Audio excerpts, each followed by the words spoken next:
Hello, friends. How are you today? I hope you're doing well. I am back to read more from Dark World Lightwork, specifically chapters 20, 28, 29, and 30, which are Something Wicked This Way Comes, There With the Grace of God Went I, and Foreshadows. Now, Something Wicked This Way Comes and There With the Grace of God Went I are very long. They're about like 30 pages each, and they have two acts, kind of. So I'm going to read a passage from each act of those, and then one from Foreshadows. So let's get right to it. Something Wicked This Way Comes, passage one.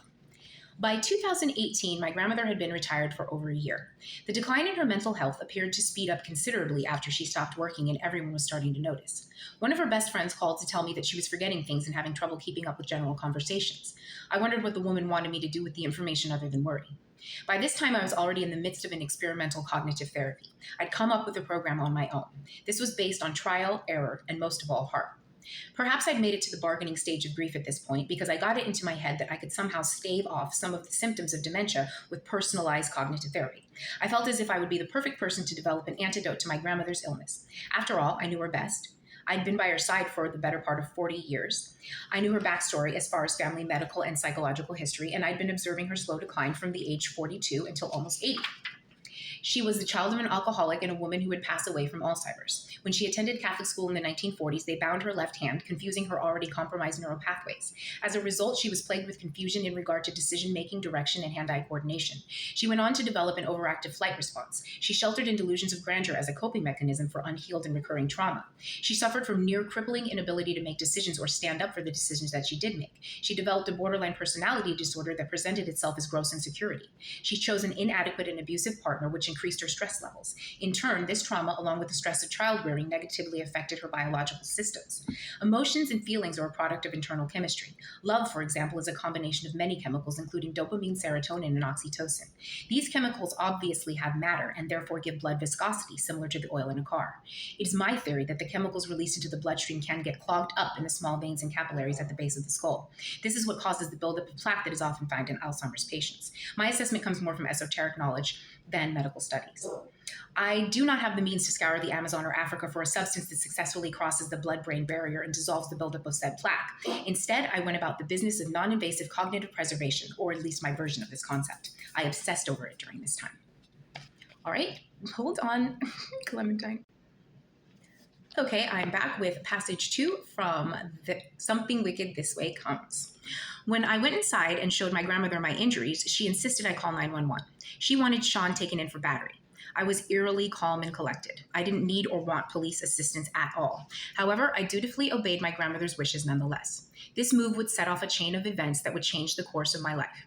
The entire time I have kept in mind the fact that my steps have been divinely guided by the Maker. I have walked a trail of tears for the greater good. The night of the incident, apparently both Dee and I contacted the Las Vegas Metro via 911 calls. This next bit of information is very pertinent. No one from the Las Vegas Metropolitan Police Department showed up out to my house in response to either call. Dee and her crew ended up staying with my grandmother's sister a few blocks away. For some reason, Rat got it into her head that I was the reason that Dee wasn't welcomed in the house. I definitely didn't want her shifty ass muddying up the energy of the house for a week. However, for the first time, neither of us wanted them to stay. R could not accept the fact that her mother's feelings were changing. My grandmother tried to explain her thoughts and worries, but her words fell on deaf ears. I'd been observing their dynamic for decades. My grandmother had genuinely been trying to reason with her for her entire life, but the woman would not listen. The next morning, I came downstairs to find my grandmother rubbing her temples as she stared at the phone receiver. She'd placed it on the armrest in front of her. Dee and company moved on with their vacation, but Rat would not let the issue go. I heard her shrill voice coming from the receiver as I reached the couch. "It's not her house, Mother, it's your house," she shrieked. "It's Jasmine's house too, and we got them a room. I know it. I remember that much. You said we didn't, but I know we did. I still have something up here, you know," my grandmother replied. Her words were stern, but her delivery was sheepish. When we locked eyes, she silently mouthed, "She's trying to play." This enraged me all over again. I grabbed the phone off of the couch and screamed into the receiver, "This is actually my house, you classless slug. Obviously, neither you or your mongrel offspring will ever stay here. Not for a single night. Fuck off." I hung up the phone. It rang immediately. I left my grandmother to answer it. I heard R's whining as I headed into the kitchen to make breakfast. Clementine. Okay. I'm going to go through to There With the Grace of God Went I. I spoke to my grandmother one last time in late July or very early August. By this time, her entire attitude changed. She talked about how the medical care was better in Seattle and how a rat promised to get her in with a top doctor who could help her with her condition. I could tell that she was being coached. After this, all calls to Seattle went unanswered. My grandmother had her life taken first and twice. Alzheimer's came for her brain. Then her own daughter used her fragile mental state as leverage to kidnap her from her home, family, friends, dog, and everything that she built over the course of her entire life. Next, rat came for my life. The woman is a greedy, self-entitled brat. She has acted as a parasite and made her own mother the host. She is the type of person who would keep a woman with dementia away from the only life that she knew. She kidnapped her own mentally fragile mother and held her captive while she assumed our identity and drained her of her assets. What haunted me the most was the idea that my beloved grandmother would be taken advantage of in such a way, especially when she'd been nothing but loving and free-hearted to all of her children. All right, and now we are reading from the second passage of There with the Grace of God Went I. In jail, the accused are punished for the mere accusation. Not enough cops think deeply, clearly, or logically. In cop culture, the accusation is a conviction. Because of this, they have created a cycle of laziness where every little task is dragged out unnecessarily as punishment. The booking process can take 24 hours or more. The delay in action results in more time spent in custody. I was shackled and shuffled from freezer to freezer where I sat in chains on slabs of stone for nearly an entire day. I was underdressed and dehydrated. My socks and shoes were taken. The worst injustice was that there was no clean water available. Mistreatment has no point. Not only is it inhumane, but it's also a waste of time, money, and resources. Extended time in custody should be reserved for those who have been found guilty of a crime. No human being deserves to be treated lower than the average family pet because they have been accused. To facilitate proper workflow, accused people should be moved through the process without prejudice. The accused should be given a chance to defend themselves or move on with their lives in a timely manner. At some point during the evening, what the guards referred to as chow came around. An inmate handed me a brown plastic tray that looked like it had been manufactured in the 1960s. On the tray was some indistinguishable slop. It was gray and lumpy, possibly some overcooked instant grain boiled together with a processed meat byproduct. It was impossible to make out the origin of the ingredients for sure. The pile smelled like previously digested dog food. I'd been sitting in filth for at least 6 hours before I even touched the tray. I instinctively thought to wash my hands. When I spotted a restroom across from me, I got up. I only made it a few steps when I heard a male yelling. I felt like it was directed at me, so I turned to see what the commotion was about. Okay, I am back again to read from Foreshadows. A day or two later, I was finally bailed out of jail, but the trauma did not end. I thought that my family would be outraged, or at the very least upset that I'd been violated in such a way. My sister, my mother, and her husband came to pick me up from custody. Instead of encouragement, the first words out of my mother's mouth were, "You need to get your life together, girl." This was after she complained about the cost of the bail. The woman was always the queen of saying stupid shit. I would have laughed at her, but I was too tired, thirsty, and angry. She was talking to me like this was the 15th time that she'd bailed me out of jail for the same thing. And what exactly don't I have together? I asked as I bit my tongue so hard I could taste blood. I was just falsely arrested and held without food or water for 4 days. "Don't get an attitude with me," she yelled.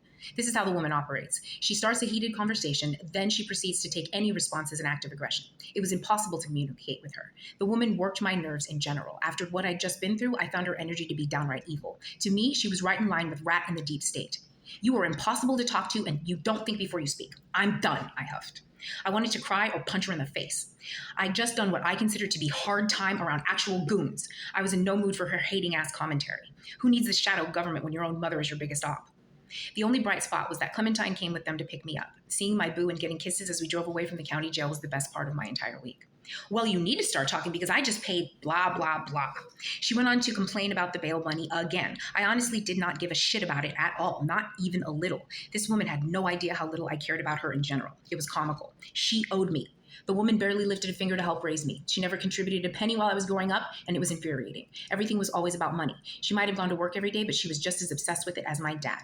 In her mind, I was spoiled by my grandmother. That somehow meant she didn't have to contribute to my upbringing at all. Not once did she offer me any advice or take the time to teach me anything about growing up. She was the type of woman who would tell me to shut up for singing too loudly at home, then admonish me for not wanting to sing in public on her command. In my opinion, her attitude addled somewhere between lazy and indifferent. I genuinely didn't like her. The woman made no attempt to instill a work ethic in me. She left all of the child rearing up to my grandmother and chance. I became an artist who was loyal and devoted to the woman who raised me right.